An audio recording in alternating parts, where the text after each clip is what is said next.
ஹாய்மா. நம்ம இப்போ மீன் தான் மசாலா கட்ட போகிறோம். அன்றைக்கி வாங்கிட்டு வந்த மீன் தான் நல்லா கழுவி க்ளீன் பண்ணி வச்சாச்சு. பாரு, நான் எப்போவுமே மசாலா வந்துட்டு நான் அரைச்சி எடுத்து இது மாதிரி வச்சுருவேன். பார்த்தீங்களா, இது மாதிரி கொஞ்சம் அரைச்சி மசாலா வச்சுக்குவேன். பவுட்ரு கடையிலெல்லாம் வாங்க மாட்டேன், வாங்காமல் நானே அரைப்பேன். இதில் வந்துட்டு பூண்டு, கொஞ்சம் சின்ன வெங்காயம், மிளகா பொடி கூட போட்டுக்கலாம், மிளகா பொடி, உப்பு, கருவேப்பிலை இதெல்லாம் ஒன்றா போட்டுட்டு மிக்சியில் நான் அரைச்சி வச்சுக்குவேன்.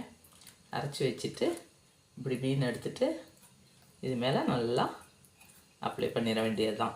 ஏன்னா இதில் வந்துட்டு காரம் உப்பு எல்லாமே போட்டு ரெடியாக இருக்குது. ஏன்னா அப்பப்போ இது பண்ண வேண்டாம்னு சொல்லிவிட்டு இது மாதிரி மீன் வந்துட்டு கோடு போட்டு வச்சுருவேன்.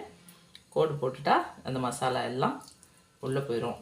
இதுதான் கறி மீன் தான் இது, சரிங்களா. எப்படி பரட்டி வச்சுருவேன். கருவேப்பிலை போடுறது வந்து நல்ல வாசமாகவும் இருக்கும், உடம்புக்கும் நல்லது. அதனால் கருவேப்பிலையும் போட்டுட்டு அரைச்சிடுவேன். சின்ன வெங்காயம் இல்லைன்னா நீங்கள் கொஞ்சம் ஒரு பாதி பெரிய வெங்காயம் கூட போட்டுக்கலாம். போட்டுட்டு இது மாதிரி மசாலா அரைச்சி வச்சுட்டு, ஏன்னா இப்போ டெய்லி நம்ம மீன் சாப்பிட்றதுனால நான் அரைச்சி வச்சுக்குவேன். நேற்று நைட்டு தான் மீன் வறுத்தோம், அப்போ அரைக்கும் போதே கொஞ்சம் ஜாஸ்தியாக அரைச்சேன். ஏன்னா இன்றைக்கி எப்படியா இருந்தாலும் மீன் வறுப்போம். இந்த கறி மீன் வந்துட்டு குழம்புக்கெல்லாம் நல்லா இருக்காது, வறுக்கிறதுக்கு மட்டும்தான் நல்லாயிருக்கும். அதனால் இந்த மீன் எப்போவுமே வறுத்து சாப்பிட்லாம், செம டேஸ்ட்டாக இருக்கும். இப்போ வந்து நான் பருப்பு கீரை போட்டுட்டு செஞ்சு வச்சுருக்குறோம் குழம்பு.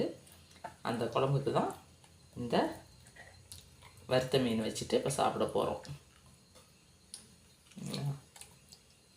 ஒரு மீன் மேலே ஒரு மீன் வச்சா மசாலா எங்கேயும் வேஸ்ட் ஆகாமல் அதுலேயே இருக்கும். அதுக்காக தான் ஒரு மீனுக்கு மேலே மீன் வைக்கிறது. தட்டில் வச்சோன்னா அது வந்துட்டு இதாயிரும், சரிங்களா. அதே கறி மீன் சின்னதும் இருக்குது, அதையும் நான் மசாலா தடவி வச்சிட்றேன். எங்கள் வீட்டுக்காரர் எல்லாம் செஞ்சு வச்சுட்டு டியூட்டிக்கு போயிட்டு அப்படி. அதனால் சாம்பாருக்கு கறி மீன் சாப்பிட்றதுக்கும் சூப்பராக இருக்கும். எப்போவுமே சாம்பார்னாலே வறுத்த மீன்லாம் வச்சு சாப்பிட்டா செமையாக இருக்கும். அதுதான் இப்போவே மசாலா பரட்டி வச்சாச்சுன்னா அது நல்லா ஊறிட்டுருக்கும். அவர் வந்தவுடனே சாப்பிட்றதுக்கு ரெடியாக இருக்கும். அதுதான்.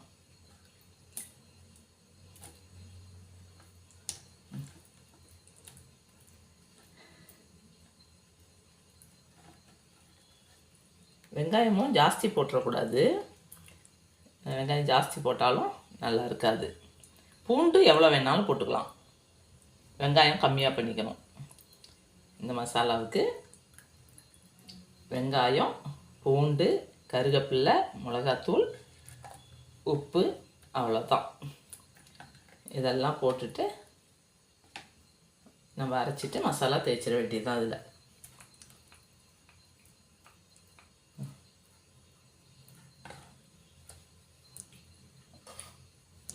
பாக்கி மசாலா இருந்தாக்கா அப்புறம் தேவைப்படுறப்ப எடுத்துக்கலாம். ஃப்ரிட்ஜில் வச்சிட வேண்டியதுதான். நான் ஃப்ரிட்ஜில் தான் வச்சுருந்தேன். வச்சுட்டு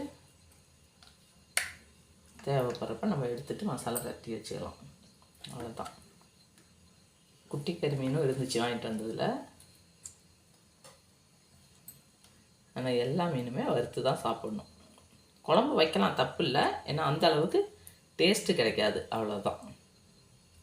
நல்ல டேஸ்ட்டு வேணும்னாக்கா இந்த மீனை வறுத்து தான் சாப்பிட்ணும், வறுத்தா தான் டேஸ்ட்டாக இருக்கும். ஓகேம்மா, பாய்.